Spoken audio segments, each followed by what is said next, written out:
good afternoon. So, nandito po kami para sa subject namin ng Rizal. And nandito po kasama po namin si Nanay at ate po siyang tatanungin ng mga katanungan. So, Nay, ano po yung pangalan niyo po? Jovita. Jovita. Jovita Perang. Thank you. At ilang taon ka na po? 72. 72. Tapos po, ilang taon na kayo nakatira po dito? Ay, dito, 35 na kami. So, 35 years na po. Tagal na po. Oh, Kag-visit pa ng anak ko, dito na niya.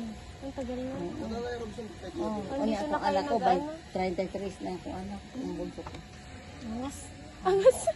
Ayun, ano. Tapos, ano po, ilan po kayo sa pamilya dito nakatira sa inyo? Kami lahat, Opo. nag-asawa na sila, kana anak ko yun. So, isa na lang nagbigay. Isa na lang Ilan po kayo sa loob ng bahay ninyo? Tatlo na lang. Tatlo po. Asawa ko. Kamusta naman po kayo dito, yung pamumuhay niyo po dito? Ay, maganda naman kami. May trabaho naman po kayo dito sa paligid. May trabaho ng kami. Ano pong masasabi niyo dito sa paligid niyo po? Ay, maganda lang. Dito. Hindi naman po kayo binabaha kapag Hindi naman. Oh. Tunay ka na, yung lupa niyo po ba pagmamayari po ba ng government o sa inyo po ba to? Sa gobyerno to. O, tapos, demolish ni. Murong kami dito sa So parang mas malapit na lang po kayo sa tulay. Kaysa dun sa may banding parte ng lupa na ano. Anong tower? Hindi palabas niya. Parang madali din. Ako mo.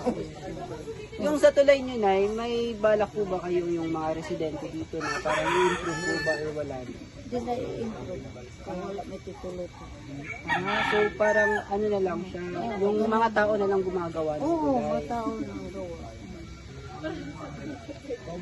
Demolish pa may utro. Kaysa solar ko rin. Ilipat na sa 3.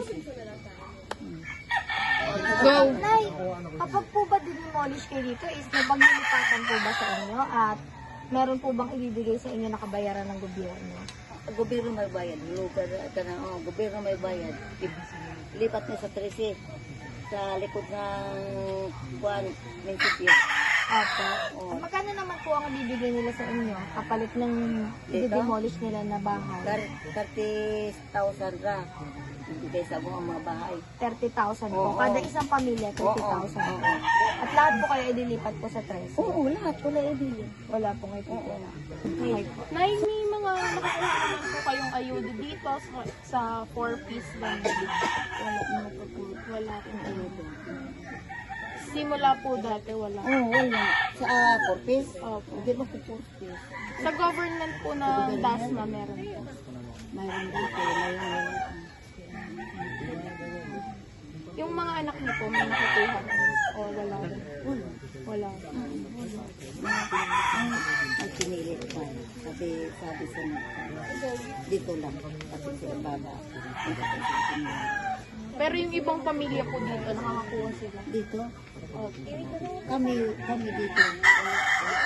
Dito. Tapos doon sa dulo. Sa taas po. Doon sa ato daga padulong nung may repat sa dulo sila. Doon sila. Nay, may aabot lang po kami sa inyo na konting pangkain.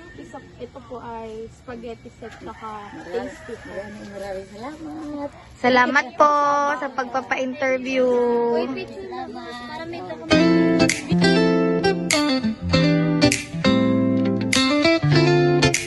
Hello, dito na po tayo sa second interview at dito ulit po tayo sa Sampaloc Ulo. Ano po yung pangalan po? Panalita pa niyo. And ilang taon na po kayo? 44. So ilang taon na kayo nakatira dito? 10 years. Ilang pamilya niyo po? Tatlo lang. Kamusta na po kayo dito? Kamusta kayo bilang naninirahan po dito? Okay naman. Medyo, minsan kapag halimbawa binabagyo, yung binabaha kami. Yun po ang Mahirap po ba makahanap po ba maghanap ng trabaho dito? Opo. lalo na sa mga ano lalaki, yung ano kardalasan mga ano dito taon tambay lang kasi hindi sila makaano ng trabaho. So ano pong masasabi niyo po sa government ngayon? About sa dito sa Opo. yung ano po, yung dapat yung ano namin yung dyan sa daanan po yung maging maayos. Yung ang problema po kasi namin yung sa tulay talaga. Lalo na pag binabaha po kami. Wala po kami, hindi po kami mga katawid. Iikot pa po kami doon para lang maiano namin yung mga bata sa school. Ano po yung gusto niyo pong sabihin sa government po para ma-actionan po yung ganung problema? Yun nga po, yung sana tulungan kami dito sa ano namin para maging maayos ang aming daanan. Nakakuha ko po ba kayo ng ayuda sa mga parties? Hindi po. Hindi kasi ako focus. Yeah, go. So ate, anong masasabi niyo about sa tulay ate? Yun, yung sa tulay, yun yung ano, laging naano ng mga tao dito na dapat ma-actionan yung tulay namin na yung asan lang. Kasi tuwing binabagyo kami, nagbabaha, umuulan. Hindi kayo nakakaano. Umiikot na lang kami. About dito po sa lupa niyo, pag mamayari po ba ito ng government o sa inyo na po? Bali, ano lang to? Ano is that? Ano? Parang yung mga tao lang po na nitirahan gamit yung lupa ng government po. So, may narinig po ba kayo about din sa relocation or demolition? Mga kailan po? Sabi ni, yun lang sabi nila, mga by January daw, ganun, kami i-demolish dito. Babayaran ng po ba? Babayaran po ba kayo? Depende po siguro. Wala po kayo namin. So, ano pa po ang mga problema dito nga gusto mo pong ma-actionan yung government ng mga lugar po ninyo? Yan lang naman po yung sa Tulay lang. Wala na po ba?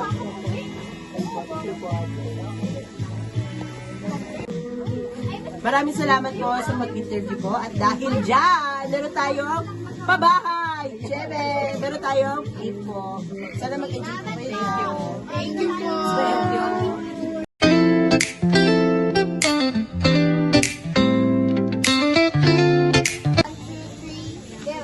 Good afternoon, I'm Jedrick and this time is nandito kami sa pangatlong interviewin namin dito sa may Riverside, Sampaloc. So ate, ano po pangalan niyo?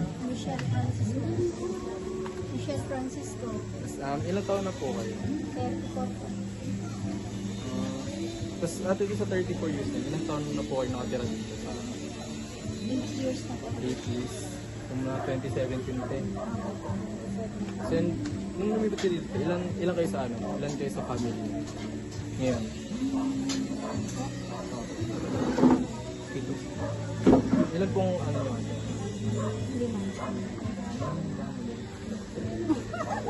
So yung pangalawa pong question, ano po yung masasabi niyo sa government?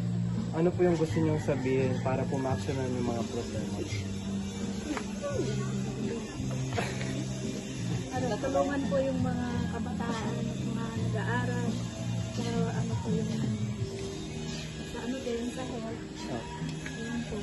Tapos yung pangalawa po, mahirap po ba makahanap ng trabaho dito? Hindi naman po. Masipag ka lang maghanap. Makakahanap po ba? Makakahanap po agad. So ate, tanong ko lang po kung nakakuha po kayo ng mga ayuda or kasali po kayo sa 4Ps. Hindi po ako kasali sa 4Ps pero nakakakuha naman po ako ng ayuda. Yung ayuda niyo po, monthly or yearly? Eh, sa mga ayuda lang po dito Para sa barangay po. Yung mga anak niyo po, may scholarship po ba sila galing sa mayor? Wala po. Yun lang. So yun ate, nabalitaan kasi namin sa iba naming in-interview na ide-demolish daw po kayo dito, nagagawin daw po sa presyo, ganun. Ano pong masasabi ko? mahirap nga po pag walang ano yung bahay. Kaya sana nga po palitan nila yung tahanan namin para makakamakan. Pero may bibigay po sila sa inyo ng financial, ganun. Hindi ko namin alam. Ano po yung resulta. Pero sure na po ba na ililipat kayo doon? Sa sabi-sabi lang po ng mga tao. Pero yung nanggaling po sa ano, wala pa. Hindi pa naman po siya official talaga. Wala pa namang nababa. Mabuti po kung ganun. Kasi mahihirapan. Thank you po para sa interview namin sa project ko namin. Thank you po.